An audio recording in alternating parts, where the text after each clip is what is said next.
with Michael today. I'm happy to be back. It's been a while. I know, it's been too long. It's been too long. It's been too long. A lot has happened since I was last on. Well, Alex doesn't want me to bring it up. All we can say is that I should have had you back sooner. I know. You know? Tony Bennett was listening on the show. He's, I need advice. I need help. Weren't there. And yeah, we weren't there. He was like, what's Gordon say in the third Batman? He says, we needed you. Yeah. You were gone. So that was... that's what happened while we were done. Exactly. But we had a great show lined up. We're going to be joined shortly in the show by Charlie Rogers. He is the CEO of Innovative Software Solutions, but he's also the chair of the Charlottesville Scholarship Program.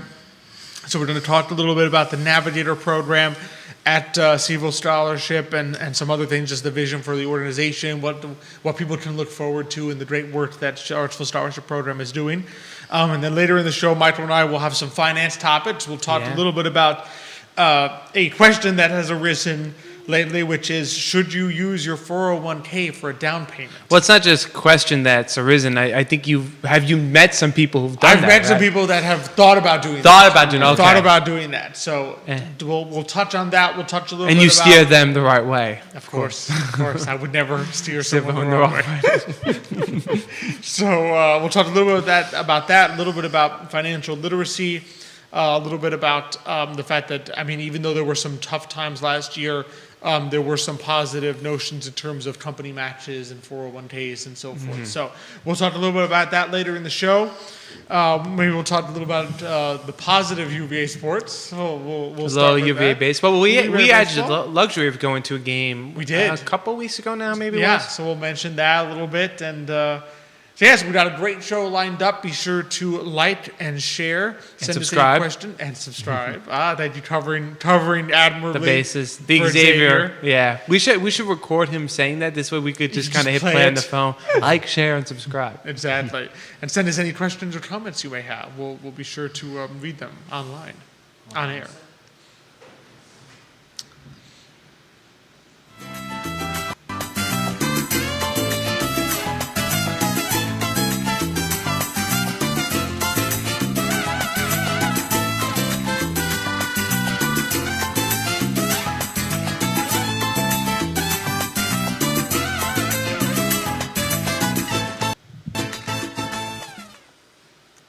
Good morning, everyone, and welcome to Today y Mañana. I'm Alex. This is Michael. We're very excited to have you joining us this morning. It's a bit of a chilly morning. Yeah, but spring's kind of on its way here. It's slightly warmer. It's nice and wet.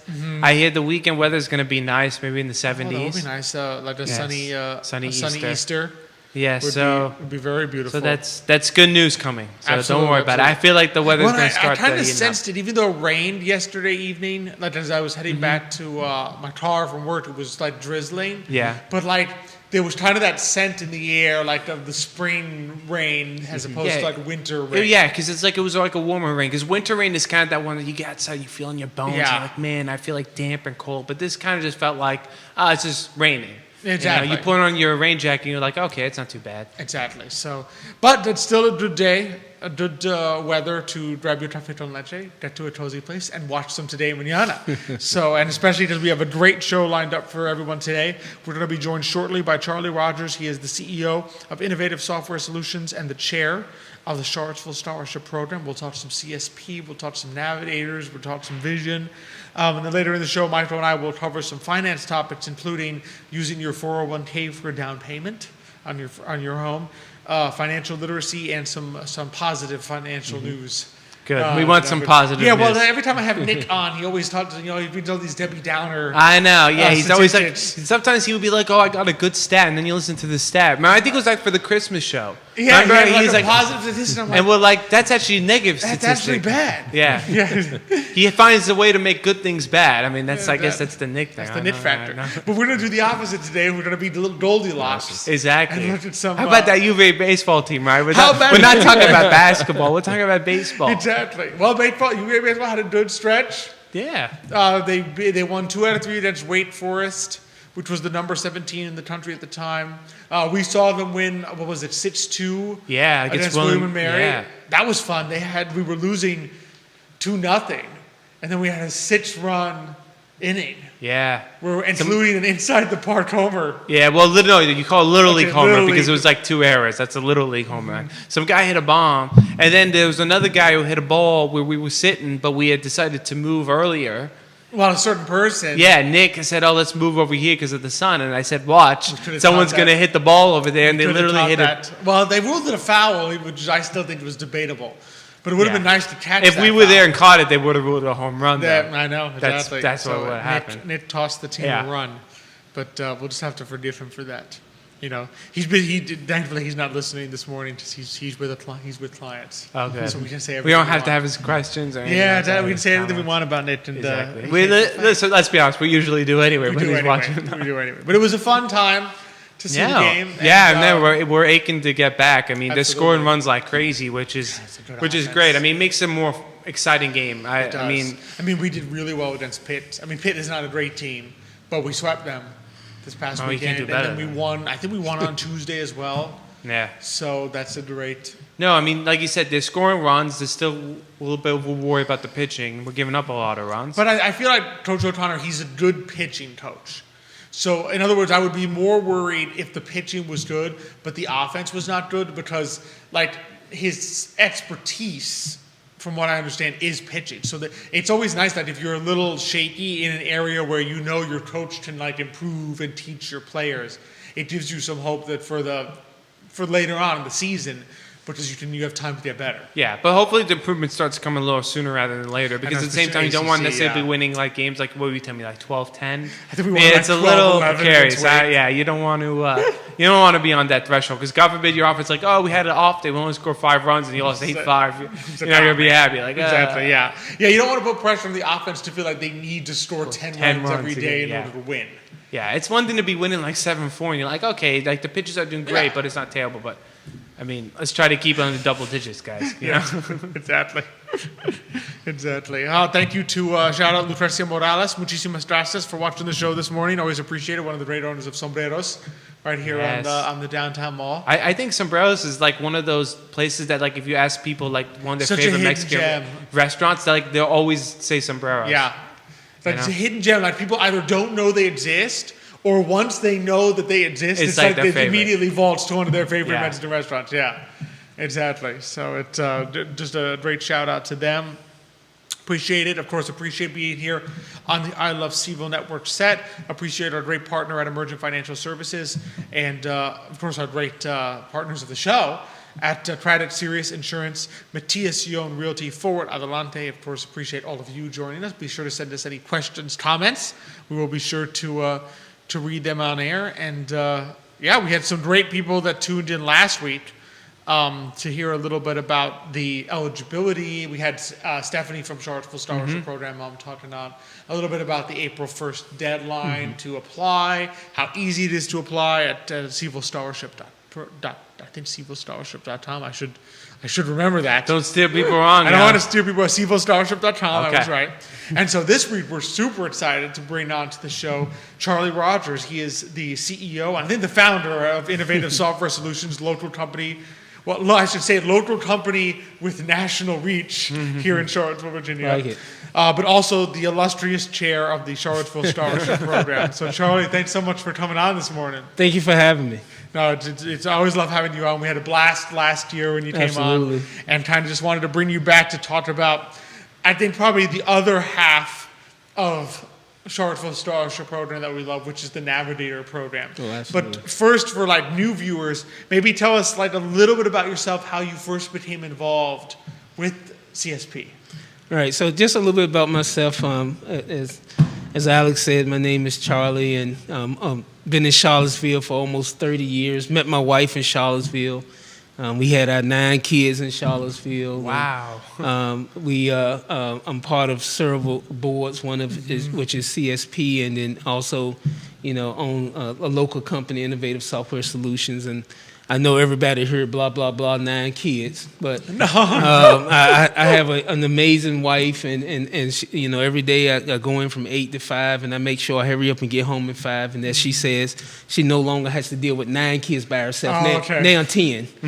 But so the reason why I got involved with CSP is the impact that someone had on my life when I was a first-time college student, living in the projects, trying to go to college. No one in my generation had ever gone to college. And I went to college and spent a semester there and got to a point where I felt like I needed to quit. Oh, man. I needed to quit because things were getting tough. I had no one to talk to. I had no environment in which I could say, hey, what's going on? Why is this? But when I eventually did graduate, and it was because someone did come into my life and they provided some counseling, they provided some resources that I needed. They gave me some idea of what it takes to get through a college. And I remember when I graduated, I said, what that person did for me, I want to do for as many people as I can. So that was my inspiration to get involved with. At that time, I didn't know it was going to be CSP, but that was my inspiration to get involved. And then once I graduated and started working at GE, and I still had that desire, but that desire really hit on the forefront when I started my own business, and I realized that person who came into my house that one day and helped me and started that path has allowed me to be on a journey that has me sitting in my own business. Exactly. I said, now is the time. And think about for all me the to do people it. you employ. Just think of the impact that one person encouraging you has spread out to so many people that now benefit from you owning and having started this company, which would never have happened. Would have never happened. In fact, if that person hadn't come and counseled me, I wouldn't have 9 kids either. So my kids are very grateful, very grateful for that person who came to, because that kind of led me to interning at GE and meet my wife here. Wow. So. It's a beautiful thing. Yeah, and so then you were led, then eventually the opportunity came to join. Then the CSP opportunity came to join CSP, which, it was a great day, really, because I remember sitting down at the table with the then chair, and he was explaining CSP, and the whole time he was explaining CSP, the light bulb was going through my head, thinking, this is what I've been searching for, an organization that's been around for almost 20 years, that's helping kids that's coming out of high school, and a lot of these kids are first-time graduates. Oh, yeah. Just like me, right? So I'm like, those are younger, better-looking me's, but a lot of me's, and I said, and the heart that was in CSP to help these kids get into college, and what I love about CSP, and we're probably going to talk about this, is that CSP doesn't just provide financial packages, but it also provides a care package, and we could talk a little bit about that. Absolutely, yeah. No, let's cover that. I mean, obviously, we talked with Stephanie last week, right? That over the lifetime of a scholarship, it's $1,300, and it just each time you renew, it goes up by $500. So it's $2,000, $2,500, $3,000, $3,500, right? So it's great. I mean, it can be deferred if you go to community college. It's it's such a flexible program, and really, we work with kids to make sure that if they do run into a tough spot in that first semester, it's not as though, oh well, too bad. Absolutely. There's literally a committee of the program that's there to say, okay, what can we do to help you renew and get that next year of the scholarship? I mean, what we've learned what CSP has learned is that love that has no conditions, it bridges social and digital divides. And that's what CSP is doing for these kids. It's bridging divides that they've had to deal with most of their lives. Financial divides, social divides, digital divides. And by having access to $13,000, having access to a team that's there to support them, being their biggest cheerleaders, it gives them a chance, a reassurance, a confidence and encouragement to go to college. And just like me, when I got to that point where I wanted to quit, they can always look back, maybe not on the family, because a lot of times they're first generation. Sometimes, their parents or siblings have not gone to college before. Sometimes they're literally the first person ever in generations of their family to go to college. To go to college. But they can get in those tough situations, and then they can reach back on a phone call or a text or email or in person to someone that been there where they are, knows what they're going through, and can give them some counseling. So. Absolutely. And like you said, one of the beautiful things you touched on is like every stalwart that's paired with a navigator. Exactly. And so you're part of the navigator program yourself. What's kind of been your experience as a navigator? It's an amazing experience because it's allowing me to relive my college life for one thing, But what's amazing about it is that some of the same issues that I was dealing with when I was in college, the college kids are dealing with even now. And I know my particular navigator that I'm thinking of right now went off to Syracuse. And I'm not going to hold that against her. I know it's forgivable. That's kind of forgivable. I almost forgave her until she offered me a T-shirt with Syracuse on it. Then I said, okay, now you push it. But she, in her first days in college, was dealing with some of the things that I had to deal with. Give you an example. I'd never been to college, right? So I had no idea what college was like. I grew up in the projects. First day of school in the projects, you come to school, you look that. I mean, you have nice clothes on, the brand new shoes. So my first day in college, I went there with this nice two-tone jeans that they were in style back then. Had this nice shirt on, had my coat and everything, and I get there and I see everybody with shorts, T-shirts, and just the first 2 minutes in college, I realized I'm in a different environment that I've never been in. I have no idea about this environment. Someone needs to help me along. And the same thing was the issue with this navigator, right? Not this student is that they were going to Syracuse, right? First of all, they're going to be out of Charlottesville where they grew up, right? And then also they were in America for only like 8 years of their life. So then they're going to this whole new environment where they know nothing.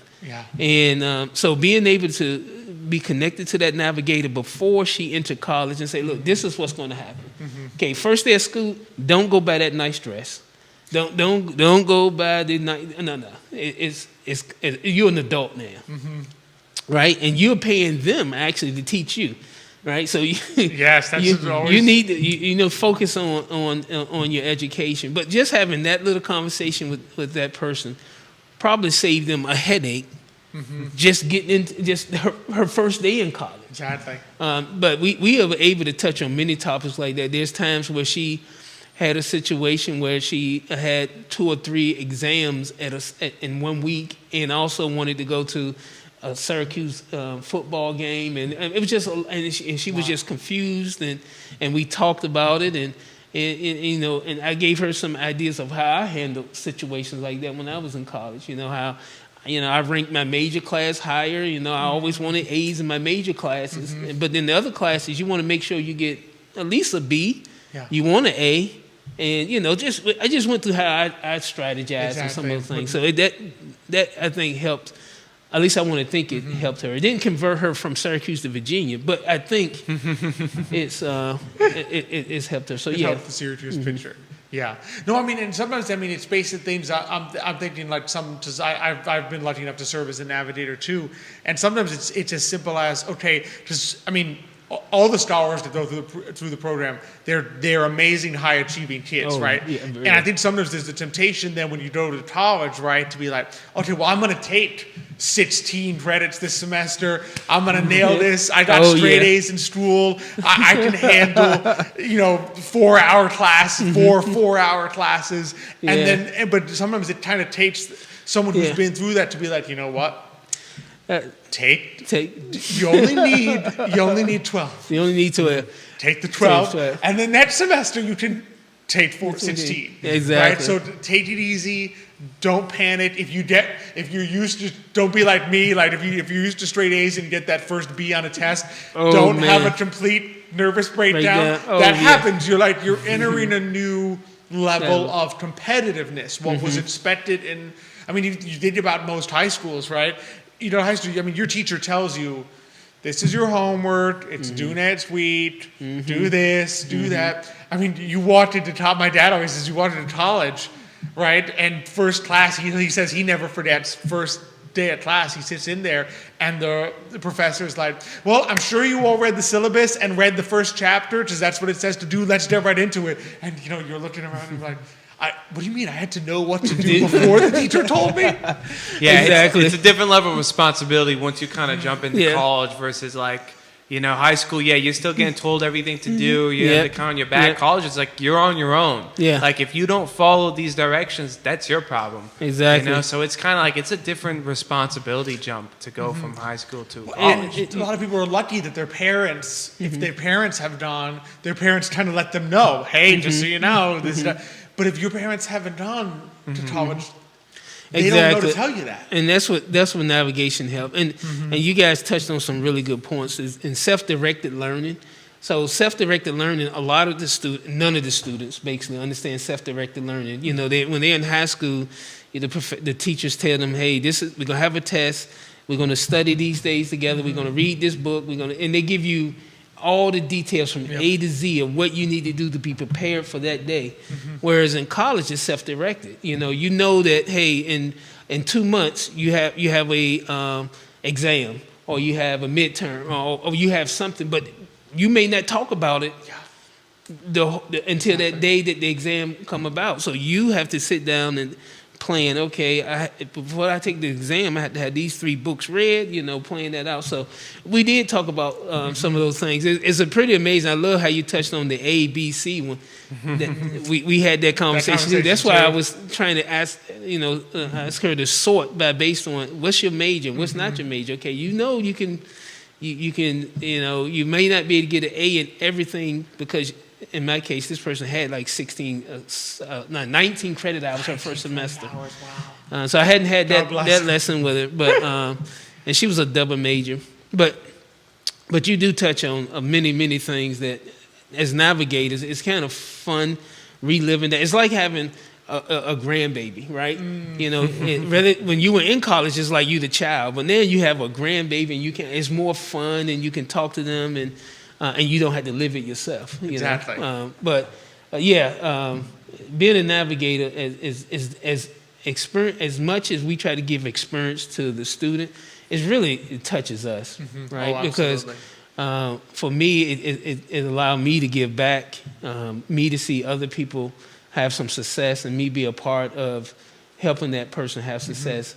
In a tough environment. I mean, like I say, self-directed learning environment is much different than high school. Oh, yes. You're away from family, you're away from friends, and so navigation is definitely beneficial for both me and the student. So what are some of the typical things, like if someone's out there saying, okay, this sounds great, I would love to be, what are some of the typical things that you're kind of expected to do as a navigator? What are typical things or how frequency with which you have to do them, stuff like that?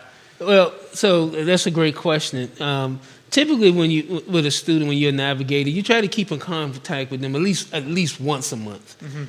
In my case, I try to keep in contact with them almost once a week in the beginning, because in the beginning, when they first start school in their first semester, it is the hardest time for them to get acclimated to everything. But you try to talk with them at least once a month, and then that can be via text or email, phone call, in person. So I try to always manage when that person will be back in town, or if I'm on business travel and I'm gonna be in that area, I try to have lunch or something like that, so that you can then have some face-to-face.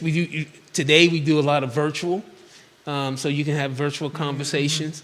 With your person, but your job is to one, help them navigate college in those scenarios, but also two, keep them apprised of what's going on in CSP, so they'll know when they need to resubmit their applications for the next year, what scholarships are available, so that you can continue not only supporting them with care, but also continue supporting them financially.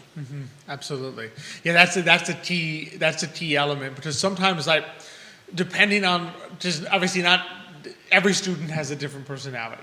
Depending on the student, sometimes they may not buy you a Syracuse T-shirt. You know what I mean? But to be there for them, to communicate, to sometimes, I mean, I've had some students who are navigated where, like, just kind of checked in monthly, sometimes heard back, sometimes didn't, right? Yep. But then there was a time when they needed some help with the program, and they knew that that if they reached out to me, I would answer. Exactly. So that it was kind of like they know that you're there. And the time will come where they're like, you know what?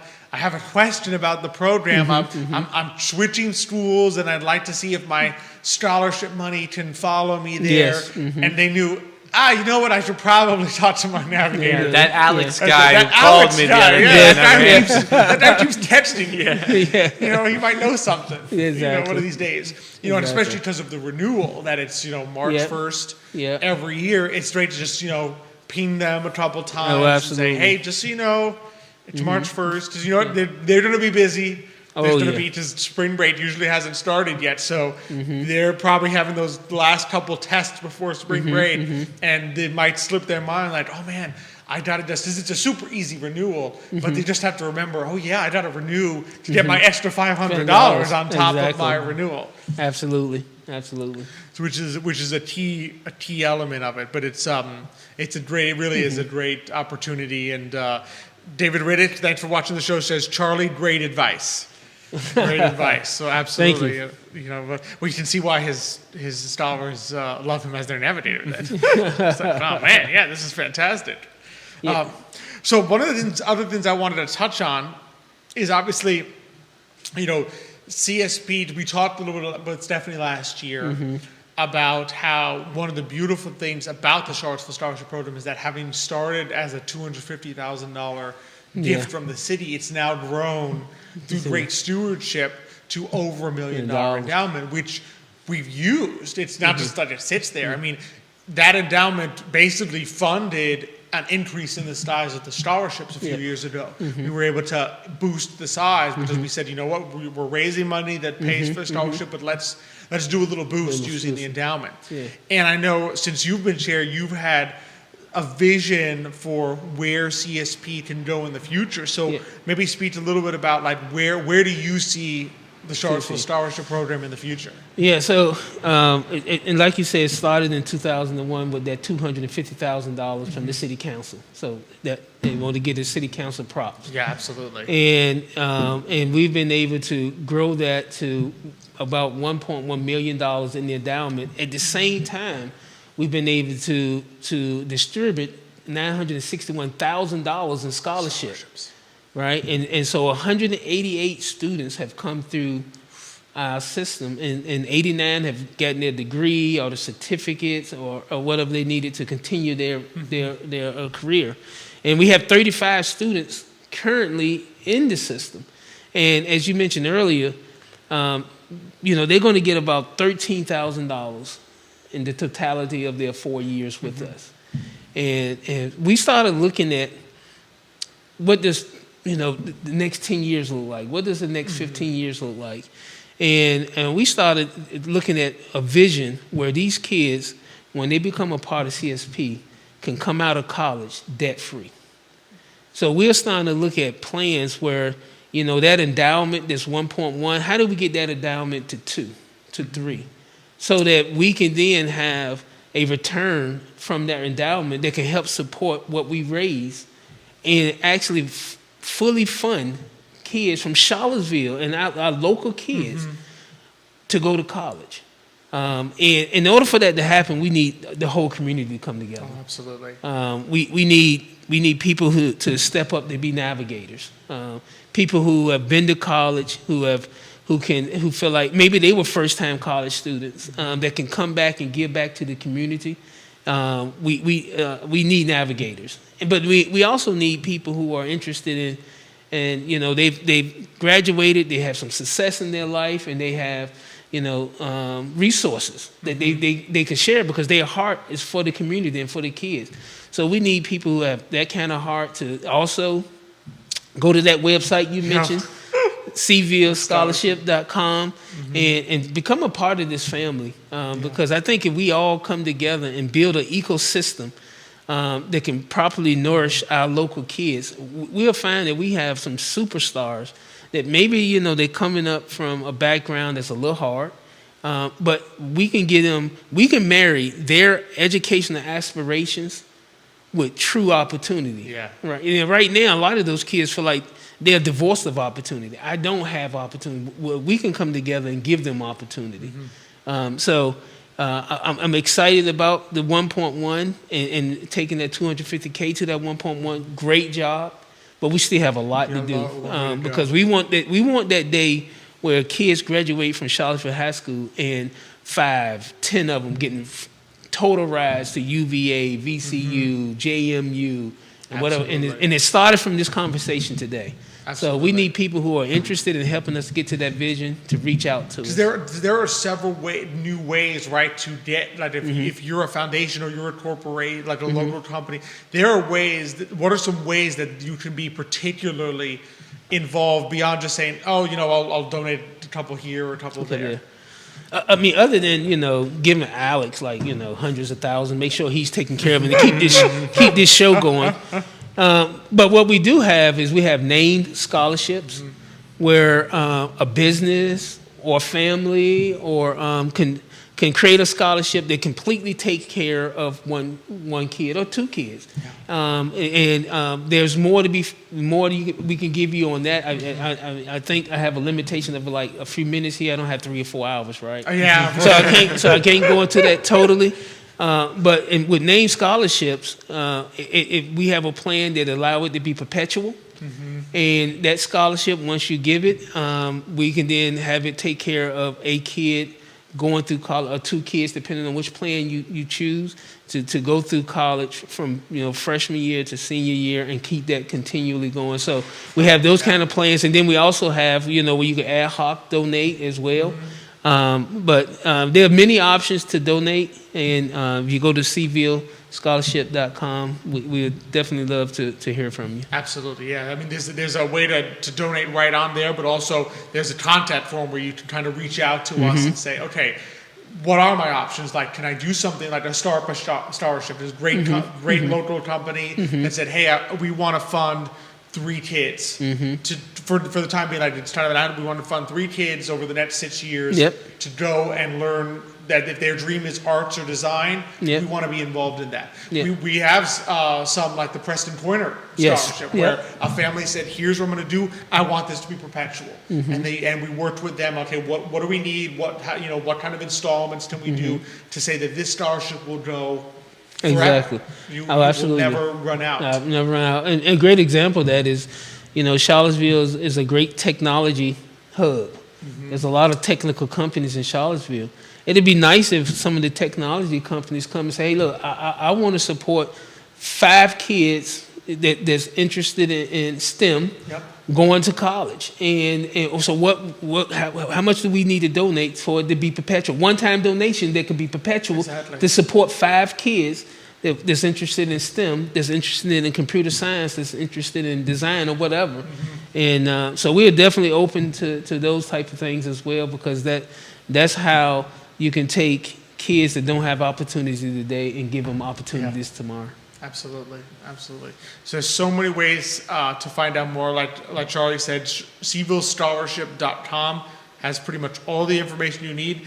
And then if you know kids for going to Charlottesville High School that live in the city limits, or adults that work for the city or for the school system, the city school system, the application deadline is April 1st. And so you can still apply. You can still apply for it. And that can be done online very easily. So even if you're just finding out about this today and you're like, oh man, in 3 days, how can I do it? You can do it in 3 days. Oh, absolutely. You can do it in less than 24 hours. Oh, absolutely. Pretty much. Yes. It's that easy. So definitely encourage people to check out cvillescholarship.com. Charlie, thank you so much. Thank you for having me. It's always a pleasure. Thank you for having me. Great to have you on, and thanks so much for coming. So same time, same place next year. Got you. Thank you. Take care. Maybe a little earlier next time. This way it gives people more time to apply, right? Oh yeah. Well, next year we'll probably do some of these shows in February. Yeah. January, February, because the typical application deadline is March 1st. Ah, okay. But we moved it to April 1st this year because there was a delay in federal student loan forms that some kids needed to verify their income. So we wanted to give them more time because they were getting some of their information later. So, but April 1st. Although there's never a deadline to be a navigator, you can just go to Charlottesville. Well, first you can reach out to me if you want to reach out to me on Facebook or put a comment saying you're interested. We can definitely get you that information. But you can also reach out through the email on cvoscholarship.com and say, hey, I'm interested in being a navigator. Tell me a little bit more about it, and we can get you those applications as well. No, pretty great stuff. It was great to hear how the scholarship's really helping our youth. Mm-hmm. Oh, absolutely. It's important. There's been a lot of impressive kids that are, kind of following in Charlie's footsteps. Yeah. And it's good to have someone along the way too, especially if they don't have anybody to help kind of, like you said, guide them or navigate, in this case, guide them towards, like, it can be daunting. Like, I remember the first time I went to college too. It was like, your first semester, you're just kind of like deer in headlights. You're like, I don't know what's going on. I do. And if you make that mistake, like I had you and Pops and Nick who had gone before me to be like, no, don't take that class. It's going to be too hard. Or like, don't take this many credits. So you kind of were able to ease your way in. You kind of go into, you're like, all right, maybe I should take statistics. Oh, maybe I kind of want to. Well, especially like all this. Because a lot of these kids, let's face it, they were high achievers. Yeah.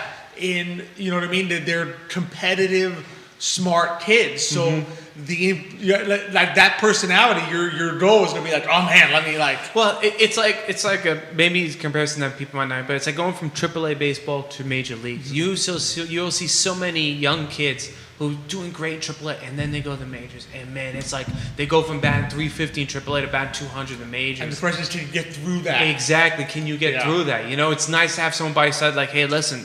You're going to figure it out. Don't worry about it. Versus like you're going there, you're like, oh man, maybe I wasn't that good. Maybe I really wasn't that smart. Colleges too. I got 75 on this test. I've never got 75 in my life. Yeah. What do I do? The Alex effect, I didn't have that effect. I got that stuff all the time. It's like, 75, I got worse. So it's like, it's okay. Nick and I were on the other boat. I thought Nick and they did this, but I don't feel like I'm all the way on. Exactly. But yeah, no, it's such a great program, so really would encourage people to check it out, to be sure. And now we'll talk a little finance. I know you wanted to talk about... A couple things, I kind of wanted to cover today, because I had seen an article in the news about this, but it's funny, because it was an article about something that has actually occurred. In other words, we've had people ask us these questions, which is, should you use your 401k for a down payment on a home? So we've apparently more and more people are doing this. They are pulling money out of their 401k, and now we're talking pre-age 59 and a half. In other words, this is you're using it to purchase a home, but you're not actually already in retirement. Okay, so is there a penalty if you? Okay, there is. That's the key. So what happens is you have to deal with a 10% penalty for early withdrawal, as well as income tax on what you withdraw from your 401k. So when you add it together, assuming, just the effective tax rate for most people is probably somewhere in the 22% range. So imagine that plus 10%. So basically, if I take out $10,000, I have to pay $3,000 rough estimate in taxes. In taxes, yeah. So I'm only getting $7,000. So you're only getting $7,000, and that is the key right there. And so what often happens, right, is that you need a certain amount for a down payment, right? And let's say, I think there was some great math on this in the article that I was looking at. And let's say, for instance, that you need, like $20,000 down payment, right? That's very typical. So if you think about it, if you do like, if you're doing a 20% down, that's a $500,000. Actually, no, it would be more than that. It's not even that big of a home purchase, right? But let's say you need $20,000 as a down payment. Yeah. You can get it with 10% down or something like that, right? You think, okay, I just need to pull $20,000 out of my 401k, and people know, okay, yeah, I'll be foregoing the future growth of the $20,000, right? Instead of that growing, it'll be in my house, but hey, maybe my house will, go up in value a little bit, right? The issue is you have to deal with federal tax withholding when you withdraw, and many times, depending where you're withdrawing from this 401k, that is not optional. Yeah. In other words, that depends very much on what 401k plan you are dealing with. We have encountered some 401k plans for clients where if you want to pull money out, even if you intend to then put it into another retirement account, if you do an indirect withdrawal to then put in, they will automatically withhold the 20% federal tax. You can't say, no, I'll pay it next year. So in other words, you say, okay, I want 20,000. Well, if you say I want 20,000, you're not going to get 20,000. You're going to get 20,000 minus 22%. So if you needed that for the down payment, you're like, oh man, how much do I actually have to take out? Well, the answer is, if you, for instance, in this hypothetical, if you needed a $20,000 down payment, you would actually need to withdraw $33,000 from your 401k.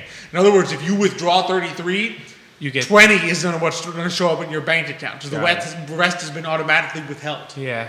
Right. So now you think about it. Okay, it's not 20,000 that future growth that I'm missing out on. It's $33,000.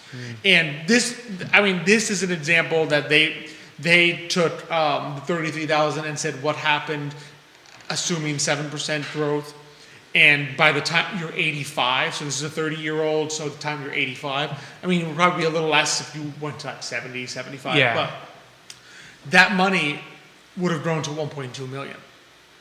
But $33,000? $33,000 at 7% a year for 55 years. Yeah. That's a little optimistic on both ends, though, to be fair. Like the 7% is not too, 8% was the average for all. We use 6 very commonly because we tend to lean on the more conservative side, but it's not a crazy number, the 7% Maybe average. 85, you're probably not. 85 is pretty old, but if you go to 75, I'll bet you that's still around $750,000. Because if you assume it doubles every 10 years, it's probably somewhere around $700,000, right? So in other words, what your real question is am I willing to forgo $700,000 in the future for $20,000 now? And that's really where it comes into play. Well, not only that, it's also a sacrifice of money because you are losing that $13,000 that you wouldn't necessarily lose if you decided to withdraw it, 20 years in the future when you're over 59. Well, in the future, you'll still get hit with the income tax, right? Yeah, but not your income 10%. tax rate will be lower, but not the 10% penalty. And that's the real kicker because the only ways to avoid that penalty are twofold. One, you have to already be 59 and a half, so that and two, if you are, I believe, 55 and you get laid off or fired, you could then take money out of your 401k without the penalty. Okay. But in other words, a lot of people who are doing this are not even 50 yet. Because this means, in other words, because of the competitive nature of the housing market, they're saying, well, can I be more competitive if I make this down payment? And the issue is you are getting hit with some very serious taxes and penalties when you make this decision. And you have to make that decision whether it's worth it. Exactly, exactly. So now what I will say, what I wanted to encourage people is that it's not as though there are no options for using retirement savings to make a down payment. What you need to really consider, particularly if this is still several years away, is do I want to be putting money in a 401k or a Roth IRA? Or if you have a Roth 401k option, because Roth money goes in post-tax. In other words, you don't save any taxes going in, but there is neither a tax nor a penalty to withdraw the contributions. Now there is if you do an IRA, correct? If you do a traditional IRA, you're in the same boat as a 401k. Okay, yeah. But if you do a Roth IRA or a Roth 401k, they are designed so that you can do something like this because the contributions, whatever you put in, can always be taken out, as well as a certain portion of the earnings. If you are using it for a first-time home purchase and you've had the Roth IRA for 5 years. It doesn't mean the money you took out has been in there for 5 years. You just have to have started the thing 5 years ago. So this is a great tool if you see a home purchase in your future. This is a potential tool that you need to be looking at. In other words, you need to weigh the 401k, which is I'm saving money on taxes now and I might get a match, versus the Roth IRA, or if your employer allows it, Roth 401k. Now, can I ask a question about the Roth 401k? Does that also have employer match or no? Depends on your employer. Okay. Typically they do. If your employer is doing a match, I don't believe they can exclude Roth 401k. In other words, if they're offering a match on a traditional 401k and they also offer a Roth 401k, They can't do I one, believe not they the have other. to do the same match. Got it. Now, your match will be in a different account, and that's not going to be, you won't be able to touch that. Yeah. But you will be able to touch your own contributions, Okay. which go into the Roth 401k portion. Understood. Okay. So that's the key. These just not all employers offer. Yes. That sounds a very Roth rare. I haven't heard. 401k. Yeah. Well, yeah, the Roth 401k option is more rare than a traditional 401k option. It's becoming increasingly common, but not all employers offer the Roth 401k option, in which case you then need to look at a Roth IRA. Now, that's certainly still doable. You just won't get a match for putting into a Roth IRA. But as long as your joint income is below 200,000, and I think it's like 130 for a single filer, as long as it's below that, you can put money into a Roth IRA, and you can put $7,000 a year at this point. $6,500 if you want to count it as last year's, right? And then you can do another one for this year. So there are ways to kind of, what I think people need to look at is, how do I put together the jigsaw puzzle, and maybe who do I need to talk to help me put that together? So that maybe I'll forego a little bit in match and or tax savings by not doing a traditional 401k, but I'm going to want that flexibility by having money in a Roth IRA so that I can use it for that down payment, Yeah. right? If you're already in this boat, in other words, you don't have any Roth money, there are some options. You really need to look into whether you'd want to do a loan out of your 401k, because you can borrow against your 401k and not pay the penalty of the taxes, but then you have to pay whatever the interest is, and you do need to pay that back, or you will start getting hammered. So Are the assets frozen? the assets, well, you can invest them, they can remain invested. They can remain invested, you're not limited there, but of course you won't be able to take those out if you have a loan against them. That's a great question by Jerry in the studio, yeah. So you can't double dip, you can't say, hey, I've got a $50,000 loan against my 401k, and I also want to take money out of my 401k. That's not gonna happen, right? Got it. And there are limitations there. The moment you fall behind paying that back, they're basically gonna treat that thing like a withdrawal. And so now you've got interest, you've got income tax, and you've got penalties. So you need to be very careful with making that decision. It is a possibility. You'll see some articles online that will recommend that as an alternative. I would say you need to. That sounds more like a last resort. You need to be very alternative certain, yeah, that you can make do. I would say that's a last resort if you're like, I have no other alternative, but I don't want to get that hit. So you need to be very careful with that. So those are kind of the two things really that you're looking at, and the issue is you just need to be very careful, because you're going to be that penalty is just such a killer. The penalty and the withholding, because I would say 8 times out of 10 you cannot delay withholding to the next year. In other words, you can't say I want my full 20,000 and next year I'll pay the taxes on it. 8 times out of 10 from a 401k, if you asked for 20, you were going to get less than that, because they're going to automatically withhold your federal taxes. And then you have to hope for a tax rebate if that was too high of a number.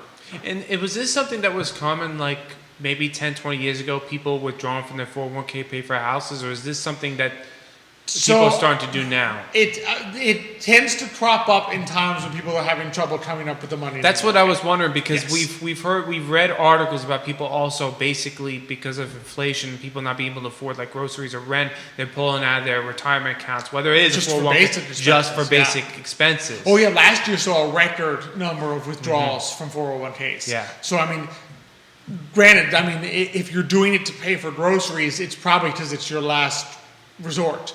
You know what I mean? And I wouldn't, depending on how the math shapes out, I'm not sure I would say go into credit card debt rather than that, because you probably, if you're doing it, you're already in credit card debt. It's hard That's to why know you're- sometimes, because at the same time, newer generations sometimes don't think like we do. They're more like, nah, I still want to go on that $5,000 vacation. I'll just pull use my out a- 401k to do Yeah, it. exactly. I got this free money in the 401k. Yeah. Well, you know, whereas So in that previous depends a lot times on we would have the been thinking like, no, circumstances. keep the saved money for like cut your vacation in half. you know? Exactly, yeah. So a lot of that depends on the circumstance, but there were a record number of withdrawals from 401ks last year. So, but I think the question of whether you need to do so to make ends meet is a different one, because your alternatives there are credit cards, payday loans. There are no good, like if you need it for non-discretionary groceries, there are no good options there. If you need it for a home purchase, the question is this now then the right time for you? Mm-hmm. Right, Yeah. so you just need to be very careful with that decision. And I would say if you have time, begin to look into those Roth IRAs, because that's going to be a much better tool for you than a 401k or a traditional IRA. So let's say someone that has a bunch of money from 401k, can they move some of that money from 401k to Roth IRA without getting a penalty or no? Not without paying taxes. So, but they won't get a penalty. So depending on how it works, that's a good question. For the 401k to Roth IRA, I'm not 100% sure if you can avoid it from a traditional IRA to a Roth. You just have to pay the taxes. It's called a Roth conversion. Now, the issue there is there are some limitations. If you decide to do some of it, you may not be able to limit how little you do. In other words, sometimes if you go to do a Roth conversion, you can't just say, I want to take $5,622 and convert it. You may be forced to do more than that. Okay. So, and it'll be on top of your current income. So that's a tricky one as well, but it is a possible option. Yeah, as well. I wasn't sure whether if someone was like, oh man, I have like, for example, $80,000 on a 401k. I want to kind of take it, but I don't want to pay that penalty. Can I convert, $40,000 to a Roth? And then, pay the taxes, and then decide to withdraw this, so I don't have to pay the penalty. Yeah. So there are some things you can do there that you have to be careful about, but there are possible ways to avoid the 10% penalty. You'll still get hit with the tax. You're always going to get hit with taxes. You're never going to you can't avoid taxes. Yeah.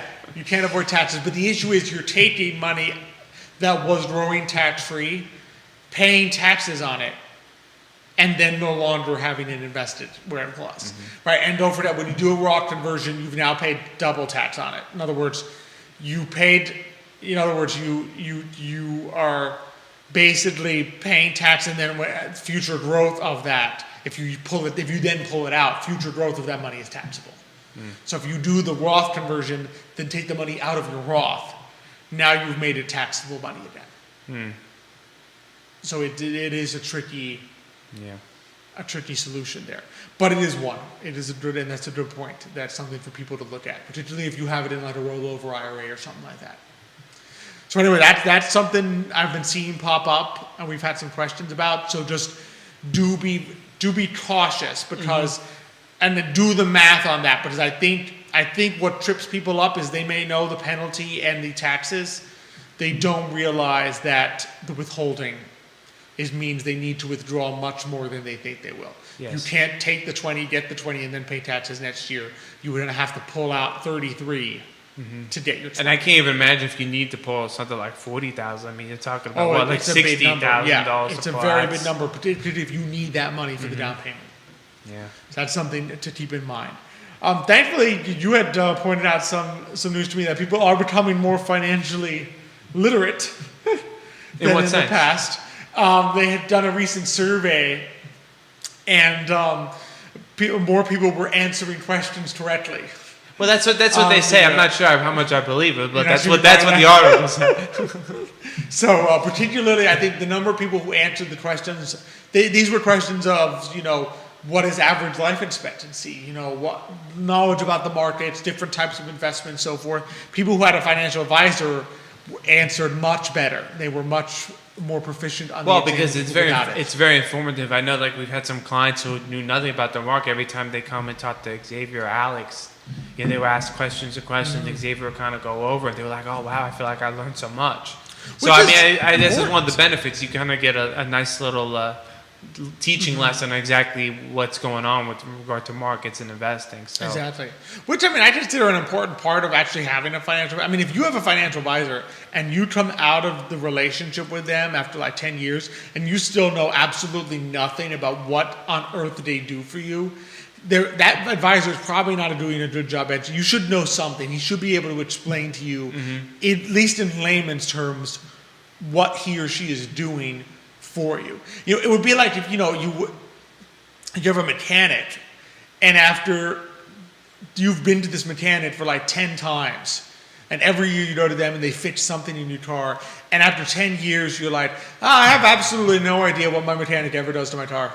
I have no idea. Well, the problem is sometimes it's terms, so you have to learn terms, because you can go mechanic No, with but you carburetor mixed with ignition. No, but like he should and then- be able to explain to you, hey, there was a problem with your steering, I fixed it.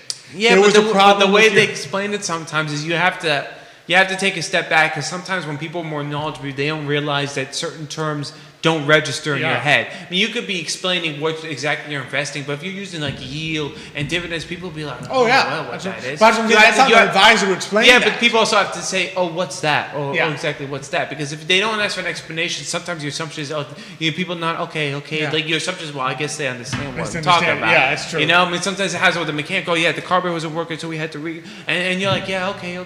And then it's like you leave, Yeah. and then I don't understand But- what. If you ask the question, wait, what's that? What does that do? Okay, where does that connect? Like, but then which mechanic would you trust more? The one where if you ask the question, he explains, it controls your steering, or the guy that just spits out more terms that you don't understand? Because you're going to feel like one of them, Yeah. like, okay, yeah, I trust this guy. The other one, you're going to be like, does he just not want me to know what he's doing? well, yeah, but you hopefully you have the wherewithal to understand what's Yeah. like, jargon. Is that the word? Jargon. What's the word where it's like someone spouting like nonsense? Jargon. There you go. Yeah. Yeah, they're speaking like jargon. It's like, wait a second. I feel like all these big words are coming up, Yeah. but not lots in sense. But that's what I'm saying. I'm saying like a good financial advisor and a good relationship with them should lead you to a point of having some kind of knowledge. If you've been with, and that's what I'm saying, if you keep going back to the same mechanic and 10 years later you keep giving him all this money to fix your car, but you know absolutely nothing. You don't even know if he's fixing your steering or your engine. All you know is that you give him money every year, and every year your car seems to be okay, right? You're probably not going to be thrilled with that relationship, right? And it's a similar thing with a financial advisor. After 10 years, if you're like, I know nothing about stocks and bonds, I have no idea what I'm invested in, for all I know, he's got me all in cash, right? Then it's probably not a good relationship, right? You should come out of it with some kind of basic knowledge. Because these aren't tough questions. I mean, some of the questions were like, what's basic life expectancy? So if you're working with a financial planner, and your financial planner is like, don't worry, if you do this, you will make it to basic Life expectancy, yeah. And then you're 80 and you years think- old, and you're like, am I out of money? Yep, sorry. Yeah, because if you think that's 90. 95 and it's actually 78, Yeah. right, for women, and like actually it might be 79 60 for women or 77 for might men? even be 68 for men. No, it's not 68. Is The it- average, is it no. average life expectancy. No. I think it's like it's. You already it's- failed the test. That you I were already complaining- failed the test. Yeah, I already failed the test. No, you're right. I think you're right. Yeah, 78. Yeah. I was off by a number. So it's 78 for men, right? If you are thinking that when your financial advisor says, yeah, we run your financial plan and you're good till average life expectancy, right? If you think he means 95 and he actually means 78, you're on two different, you've got a big problem, because you think your money's going to last you till 95, and he's like, well, on average it'll last you till about 78, right? Or if you know that it's 78 is life expectancy, but you don't know that the standard deviation of that is 10 years. In other words, half of people will live 10 years more than that. You'll be like, well, most people die at 78. Well, no.